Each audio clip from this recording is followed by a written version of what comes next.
رخشندہ نے گھبرا کر فوراً اپنا ہاتھ پیچھے کھینچ لیا۔ اس کے چہرے پر حیا کی لالی پھیل گئی۔ نظریں جھکا کر وہ کتابیں اٹھانے لگی، مگر دل کی دھڑکن جیسے تیز ہو چکی تھی۔ وہ لمحہ ایک عام سا لمحہ ہوتے ہوئے بھی خاص بن گیا تھا۔ ایک بات کہوں؟ وہ یکدم رکا، اس کی طرف دیکھ کر نرم لہجے میں بولا، مجھے تم جیسی باحیا لڑکیاں بہت پسند ہیں۔ رخشندہ جیسے لمحے بھر کو ساکت ہو گئی۔ یہ جملہ اس کے دل کی دیواروں سے ٹکرا کر سر بکھیر گیا۔ اس کے گال حیا سے سرخ ہو گئے، نظریں اور بھی جھک گئیں۔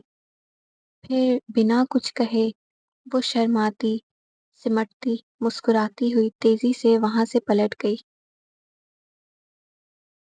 مگر اس کے چہرے پر کھلتی مسکراہٹ اس بات کی گواہ تھی کہ یہ چند لفظ اس کے دل کے نہاں خانے میں ہمیشہ کے لیے محفوظ ہو چکے ہیں۔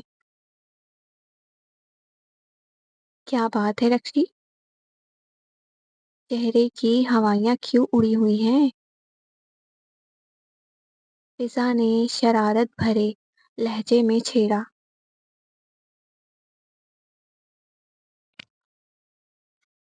ارے رخشندہ بی بی تو شاید لائبریری کتاب لینے نہیں، دل دینے گئی تھی۔ شرمین نے ہنستے ہوئے جلتی پر مزید تیل چھڑکا۔ رخشندہ جھنجھلا کر بولی، چپ کرو، ہر وقت فضول کی بکواس کرتی رہتی ہو، کبھی کچھ پڑھ بھی لیا کرو۔ اور تیزی سے قدم بڑھاتی کلاس روم کی طرف چل دی۔ مختصر یہ کہ وہ شرما گئی تھی۔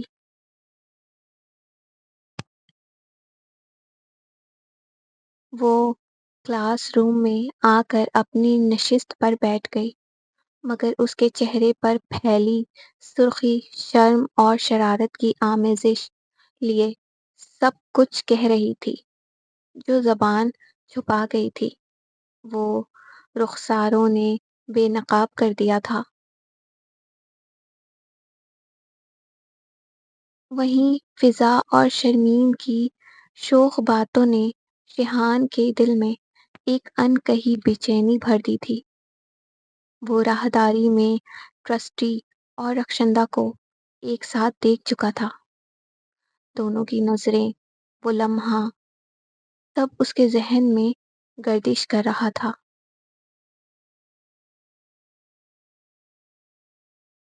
دل عجیب وسوسوں کی گرفت میں آ چکا تھا۔ رخشندہ کی مسکراہٹ آج اسے خنجر سی محسوس ہو رہی تھی، جیسے اس کے دل پر کوئی غیر محسوس چوٹ لگ گئی ہو۔ وہ کچھ سمجھ نہیں پا رہا تھا، مگر دل گواہی دے رہا تھا کہ کچھ تو بدل رہا ہے، اور وہ تبدیلی اسے کھو دینے کا احساس دے رہی تھی۔